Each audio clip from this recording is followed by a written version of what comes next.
న్యాయవాదులను తీసుకొచ్చి ఇక్కడ వాదించి ఆయన బిడ్డ లగ్గపత్రిక రాసుకోవడానికి కూడా వెళ్ళడానికి వీల్లేదు అని చెప్పి కోర్టులో వాదించిన వాదనలు అక్కడ ఉన్నాయి అధ్యక్ష. కోర్టు నాకు కండిషనల్ బెయిల్ ఇచ్చింది అధ్యక్ష. చెర్లపల్లి జైలు నుంచి ఎన్కన్వెన్షన్ ఫంక్షన్ హాల్కి పోయి నా బిడ్డ లగ్గపత్రిక రాసుకొని అక్కడ నుంచి సీదా మళ్ళీ చెర్లపల్లి జైలుకు పోయిన అధ్యక్ష. రాజకీయ కక్ష సాధింపు మీద నాదా? నా బిడ్డ లగ్గానికే పోకుంటే నన్ను అడ్డుకున్నా ఎవరికైనా అధ్యక్ష, మన పిల్లల కంటే మనకేముంటుంది అధ్యక్ష ఈ భూమి మీద? నా బిడ్డ లగ్గానికి లగ్గపత్రిక రాసుకోవడానికి కూడా అడ్డుకుంటే కూడా నేను మిమ్మల్ని ఏమనలే.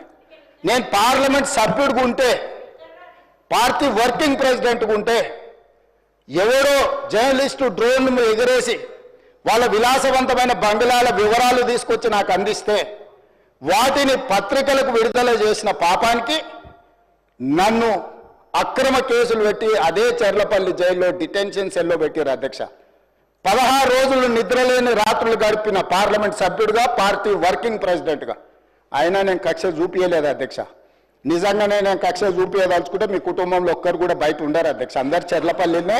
నేను ఎలా ఎన్నికల ముందు చెప్పినట్టు మీకు డబుల్ బెడ్రూమ్ ఇల్లు మీరు పేదలకు కట్టియలే, మీ గ్యారంటీ కట్టిస్తే మీ కుటుంబానికి డబుల్ బెడ్రూమ్ ఇల్లు అని చెప్పుంటే అధ్యక్ష. ఎన్నికల హామీలు అమలు చేయలేదంటుంది కదా అధ్యక్ష. ఎన్నికలప్పుడు ఈ హామీ కూడా ఇచ్చిన. ఆ కుటుంబానికి చెర్లపల్లి జైల్లో డబుల్ బెడ్రూమ్ కట్టిస్తా, కొడుకు కోడలు అల్లుడు బిడ్డ ఉంటే వేరే వేరే ఎందుకుంటారు, అందరినీ కలిసి ఒకటే దగ్గర ఉండేటట్టు కట్టిస్తాను. కానీ ఆ హామీ కూడా నేను అమలు చేయలే. ఎందుకంటే నేను విఘ్నత ప్రదర్శించాలనుకున్నా. ఈ అధికారం ప్రజలు ఇచ్చింది ప్రజల సంక్షేమం కోసం, తెలంగాణ రాష్ట్ర అభివృద్ధి కోసం, పారదర్శకమైన పరిపాలన అందించడం కోసం నాకు అధికారం ఇచ్చిండ్రు. ప్రజలు ఇంత పెద్ద అధికారాన్ని, ఇంత పెద్ద బాధ్యతను ఈ వయసులో నాకు అప్పచెప్పింది నా కోపం కోసమో, లేకపోతే నన్ను నా పట్ల వాళ్ళు వ్యవహరించిన విధంగానే వాళ్ళ పట్ల నేను వ్యవహరించడానికి ప్రజలు నాకు అధికారం ఇవ్వలేదని విచక్షణను ఉపయోగించి ఈరోజు కూడా వాళ్ళ మీద ఇంతవరకు అక్రమ కేసులు పెట్టలేదు అధ్యక్ష. కానీ సొంత పార్టీ ఆఫీసులో కూలీ మనుషులను తెప్పించి రికార్డ్ చేయించి పచ్చి బూతులు మీరు తిట్టిస్తే కూడా చెంపలు వలగొట్టేంత శక్తి ఉన్న సంవయనంతో ఊరుకున్న అధ్యక్ష. ఎవరైనా బజార్లో ఏదైనా మాట్లాడితే మాట్లాడిన దాన్ని కూడా సెన్సర్ చేస్తాం. బూతులు మాట్లాడినప్పుడు ఒక బీప్ పెడతాం అధ్యక్ష, టెలికాస్ట్ చేయొద్దని. కూలీ పైసలు ఇచ్చి కిరాయి మనుషులను పెట్టించి మీరు పచ్చి బూతులు మాట్లాడిచ్చినా నేను ఏమాత్రం కూడా కక్ష సాధింపు చర్యలకు పాల్పడలేదు అధ్యక్ష. కాబట్టి ఈరోజు మేమేదో కక్షా చర్యలకు పాల్పడుతున్నట్టు, మేము కక్షా చర్యలకే పాల్పడితే ముఖ్యమంత్రికి ఉన్న విశేషమైన అధికారాలతో మీరు ఒక్కరైనా బయట ఉండేటోళ్ళ? ఈరోజు తెలంగాణ సమాజం అన్నిటిని గమనిస్తుంది. ఎక్కడికి వెళ్ళానని అడుగుతుంది, ఇంకెన్ని రోజులు బయట వదిలేస్తామని తీసి లోపలే. అసలు నువ్వు లోపలేస్తావనే కదా నీకు ముఖ్యమంత్రి పదవి చేసింది, నువ్వెందుకు ఇట్లా సమయం పాటిస్తున్నావు లోపలేయమంటే కూడా నేను ఏ రోజు కూడా అటువైపు పోయలేదు అధ్యక్ష.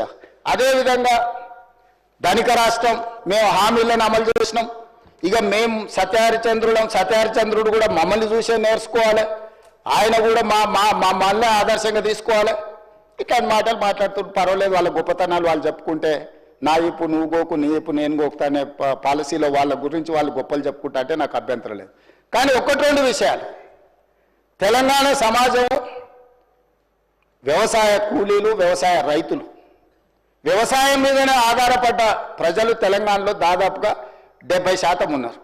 2014 ఎన్నికలలో ఘనత వహించిన చంద్రశేఖరరావు గారు రైతులకు ఇచ్చిన హామీ ₹1,00,000 రుణమాఫీ చేస్తా అని అధ్యక్ష. ఎన్నికలయ్యి అధికారంలోకి వచ్చిన తర్వాత ఏకమొత్తము ఏకదాటిగా ₹1,00,000 మేము రుణమాఫీ చెయ్యము, 4 విడతలుగా చేస్తామన్నారు అధ్యక్ష. ప్రతి సంవత్సరం మేము 25,000 4 విడతలే చేస్తామన్నారు. వీళ్ళు మొదటి 5 సంవత్సరాలు 2014 నుంచి 2018 వరకు ఎన్నికల వరకు వీళ్ళు చేసిన రుణమాఫీ ₹16,143 కోట్ల అధ్యక్ష.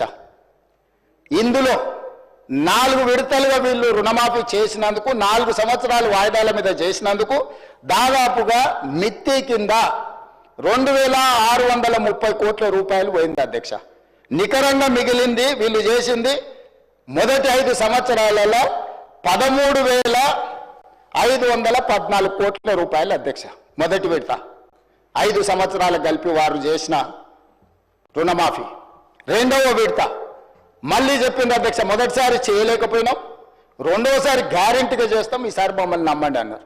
సరే, ప్రజలు తెలంగాణ వాళ్ళు మంచోళ్ళు, మొదటిసారి పాపం కొత్తగా వచ్చిన రాష్ట్రం ఇప్పుడిప్పుడే సంసారం మొదలు పెట్టారు, రెండోసారైనా ఇచ్చిన మాట నిలబెట్టుకుంటారు కదా, మొదటిసారి చేసిన తప్పు చేయరని ప్రజలు రెండోసారి కూడా వాళ్ళని కనుకరించారు, వాళ్ళకి అధికారం ఇచ్చింది అధ్యక్ష.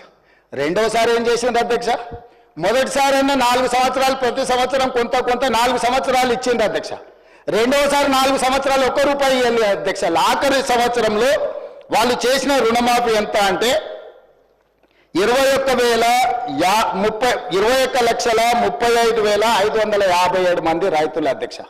రైతుల నెంబర్ మళ్ళొకసారి వినండి అధ్యక్ష. 21,35,557 మంది రైతు కుటుంబాలకు 11,909 కోట్ల రూపాయలు రుణమాఫీ చేసిండ్రు అధ్యక్ష. ఎప్పుడు? 4వ సంవత్సరంలో. ఈ 11,909 కోట్ల రూపాయల రుణమాఫీలో మిత్తి కింద 8,515 కోట్ల రూపాయలు పోయింది అధ్యక్ష. కొండ నాలుకకు మందేస్తే ఉన్న నాలుక ఊడిపోయిందని వీళ్ళు 11,909 కోట్ల రూపాయలు రెండవ విడత 4 సంవత్సరాల తర్వాత రుణమాఫీ చేస్తే 4 ఏళ్ళు వీళ్ళు 0 రుణమాఫీ చేసినందుకు మిత్తి కింద 8,515 కోట్ల రూపాయలు పోయింది అధ్యక్ష. రెండు కలిపి 10 సంవత్సరాల వాళ్ళ పరిపాలనలో 2 సార్లు అధికారాన్ని ప్రజలు వాళ్ళకు అప్పచెప్తే రెండోసారి 3,394 కోట్లు, మొదటిసారి చేసిన రుణమాఫీ 2 కలిపితే 10 సంవత్సరాలలో 16,908 కోట్ల రూపాయలు వాళ్ళు రుణమాఫీ చేసిండ్రు అధ్యక్ష. 10 సంవత్సరాలు. మొదటిసారి 1,00,000, రెండోసారి 1,00,000. మొదటిసారి విడతల వారిగా, రెండోసారి 4వ సంవత్సరంలో చేసిన రుణమాఫీ 16,908 కోట్ల రూపాయలు అధ్యక్ష వాళ్ళు చేసింది. ఇక నన్ను అడుగుతున్నారు, నువ్వు ఎన్నికలలో హామీ ఇచ్చినావు కదా, నువ్వు చేసినావా చేయలేదని. నేను అది కూడా చెప్తా అధ్యక్ష.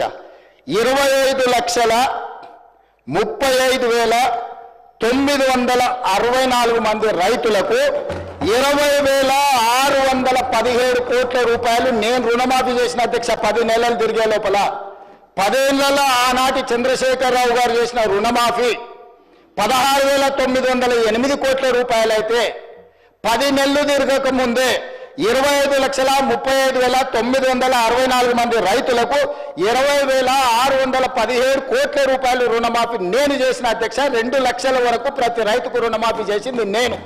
ఇవాళ తమ ద్వారా వారిని అడుగుతున్న అధ్యక్ష, నేను 10 ఏళ్లలో మీరు చేసింది ఏంది, 10 నెలల్లో నేను చేసింది ఏంది? ఇప్పటికైనా మీ ఆలోచన విధానంలో మార్పు రాకపోతే ప్రజలు శిక్షించినా, ప్రజలు ఉరిదీసినా మీ ఆలోచన విధానంలో